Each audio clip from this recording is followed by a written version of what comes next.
बेहद दुखद खबर यह है कि सूरत में एक कॉमर्शियल बिल्डिंग में आग लग गई और वहां ऊपर के माले में कोचिंग क्लास चल रही थी। आग लगने के बाद कोचिंग क्लास की छज्जे से ही लोगों ने नीचे छलांग लगा दी और इसमें कई छात्र काल के गाल में अपना समा गए। बिल्डिंग में आग से 21 लोगों की मौत बताई जा रही है। इनमें से वो लोग भी हैं जो आग में झुलसे हैं और वो भी जिन्होंने छज्जे से नीचे छलांग लगा दी।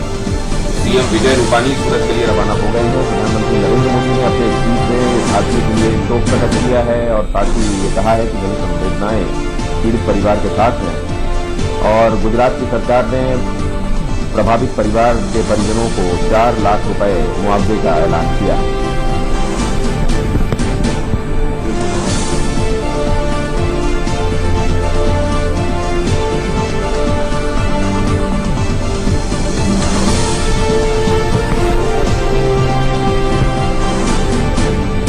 झुलसते हुए लोग, इमारत से कूदते हुए अपनी जान बचाने की कोशिश में लगे हुए लोग जो असल में नहीं जानते थे कि जान बचाने की ये कोशिश असल में उन्हें मौत की तरफ ही ले जा रही है। ये तस्वीरें इतनी दर्दनाक और विचलित करने वाली हैं कि हमने वो नहीं दिखाना ही उचित समझा। इसलिए आप वहां देख रहे हैं कि स्क्रीन में आपका वो हिस्सा धुंधला है जहां पर इमारत से वो झुलसते हुए लोग, आग से बचने की कोशिश करते हुए लोग कूद रहे हैं। 21 लोग मारे गए हैं। अब से आधे घंटे पहले तक ये आंकड़ा 18 लोगों का था, लेकिन अब ये बढ़कर 21 हो गया है। अस्पताल में कई लोग अब भी भर्ती हैं। आसपास लोग जमा तो हो गए थे, लेकिन अचानक लगी इस आग से लोगों को वक्त रहते बचाया नहीं जा सका और उसकी वजह से 21 लोग हताहत हुए हैं। असल में 21 लोग मारे गए हैं। कितने लोग इसमें झुलसे हैं और वो अस्पताल में हैं, ये आंकड़ा अभी हम तक पहुंचना बाकी है। लेकिन पता ये चला है कि गुजरात के मुख्यमंत्री सूरत के लिए रवाना हो गए हैं। वो जाकर वहां स्थिति का जायजा लेंगे और क्योंकि गुजरात को लेकर खुद प्रधानमंत्री नरेंद्र मोदी भी संवेदनशील हैं, लिहाजा उन्होंने भी इस मामले में जानकारी मांगी है और अब से कुछ देर पहले ट्वीट करके उन्होंने अपनी संवेदनाएं पीड़ित परिवार के साथ बताई। विजय रूपानी जो राज्य के मुख्यमंत्री हैं, उनकी तरफ से ये बयान भी आया कि इस हादसे में प्रभावित हर एक व्यक्ति के परिजनों को 4 लाख रुपए मुआवजा दिया जाएगा। अरविंद शर्मा हमारे संवाददाता और ज्यादा जानकारी दे रहे हैं। अरविंद, इस वक्त क्या हालात हैं? अस्पताल में कितने लोग भर्ती हैं और उनके क्या हाल हैं अभी? जी, अभी तक ये आंकड़ा तय नहीं हो पाया कि अस्पताल में कितने लोग भर्ती हैं। कहीं ना क्योंकि तनाव का माहौल है, स्थानीय लोग आक्रोशित हुए हैं। मरने वालों की संख्या जहां तक अगर आप बात करें तो अब तक 21 पहुंच चुकी है। बड़ा दुखद हादसा है। मुख्यमंत्री भी सूरत के लिए रवाना हो चुके हैं। प्रधानमंत्री ने भी अपनी संवेदना जताई है। पक्ष हो या विपक्ष, सभी लोग इस हादसे में दुख जता रहे हैं। लेकिन ये लापरवाही पूर्ण रवैया रहा है, कहीं ना कहीं ये कहना होगा। दिनेश, सरकार ने किस बात की लापरवाही थी? क्या यहाँ इस इमारत में जो कि कॉमर्शियल बिल्डिंग थी, इसने एनओसी नहीं ली थी क्या फायर डिपार्टमेंट से? क्या फायर एग्जिट यहाँ नहीं बनी हुई थी? किन वजहों से इसे लापरवाही का मामला माना जा रहा है और आग क्यों लगी, ये इसकी वजह पता चली है क्या? शॉर्ट सर्किट था ये?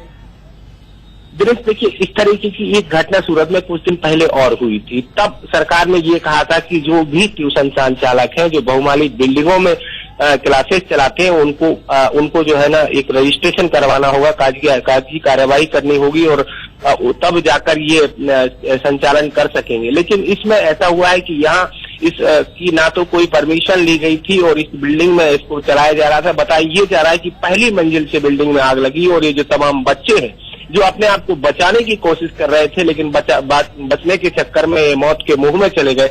अब तक इस मरने वालों की संख्या 21 पहुंच चुकी है और ये आंकड़ा अब भी बढ़ने की आशंका है, क्योंकि बताया ये जा रहा है कि इस ट्यूशन क्लास में करीब 50 बच्चे मौजूद थे। दिनेश, 50 से ज्यादा बच्चे उस वक्त वहां मौजूद थे।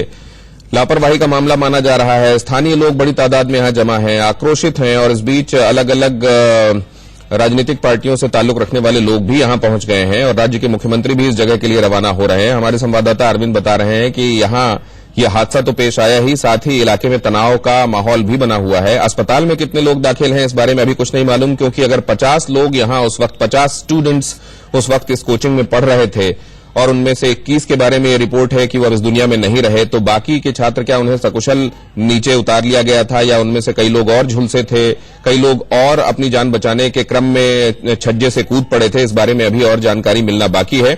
इसके अतिरिक्त कोई इनपुट अरविंद जो आप देना चाहें इस वक्त? फिलहाल मुख्यमंत्री सूरत के लिए रवाना हुए हैं। राज्य सरकार हो या केंद्र सरकार की तरफ से भी प्रधान जेपी नड्डा ने मुख्यमंत्री से बात की है और एम्स की जो एक जरूरी टीम है जो इसको लेकर वो यहाँ पर सूरत के लिए रवाना होगी और कुछ देर पहले केंद्र सरकार ने ये भरोसा दिलाया है कि वो जितनी जरूरी मदद होगी वो मुहैया कराएंगे। लेकिन इसमें जो बच्चे कूदे हैं उनमें से कई बच्चे गंभीर रूप से चोटिल हैं और उनको लेकर ये आशंका है कि ये जो मरने वालों का आंकड़ा है ये और भी बढ़ सकता है। आग किस वजह से लगी, क्यों लगी, इन तमाम पहलुओं पर जांच की जाएगी। फिलहाल अभी कहना जल्दबाजी होगा कि किस वजह से आग लगी, लेकिन मामला जो है ना 21 बच्चों की मौत का है और कई घरों के चिराग बुझ चुके हैं। इसको लेकर जो स्थानीय लोग हैं उनमें फिलहाल कहीं ना कहीं नाराजगी है। लोगों ने कुछ हंगामा भी किया है चूंकि मुख्यमंत्री सूरत के लिए रवाना हुए हैं और तमाम पुलिस के जो आलाधिकारी हैं, डॉक्टर्स हैं, तमाम जो जरूरी विशेषज्ञ हैं उनको वहां सूरत के लिए भी रवाना किया गया है। फिलहाल राहत और बचाव कार्य अब भी जारी है। जितने भी लोग घायल हैं उनका इलाज किया जा रहा है और अब कुछ एक देर बाद जो इसका औपचारिक आंकड़ा आएगा कितने लोगों की आखिर मौत हुई, कितने लोगों को अपनी जान गंवानी पड़ी। अरविंद, बहुत धन्यवाद। जिन माँ बाप ने अपने बच्चों को ये सोचकर यहाँ भेजा होगा कि उनका भविष्य उज्जवल होगा, उनके पास जब ये खबर पहुंची होगी कितना हृदय विदारक हुआ होगा ये इसकी सिर्फ कल्पना की जा सकती है। 21 छात्र मारे गए हैं ऐसा बताया जा रहा है। रोजी रोटी की कमाई की आपाधापी में कई बार वो चीजें जिन्हें नजरअंदाज किया जाता है वो कैसे जानलेवा बायस बन सकती हैं, ये घटना उसका प्रत्यक्ष उदाहरण है। ये बताया जा रहा है कि शायद फायर सेफ्टी नॉर्म्स को लेकर जो कुछ किया जाना चाहिए था वो नहीं किया गया, लेकिन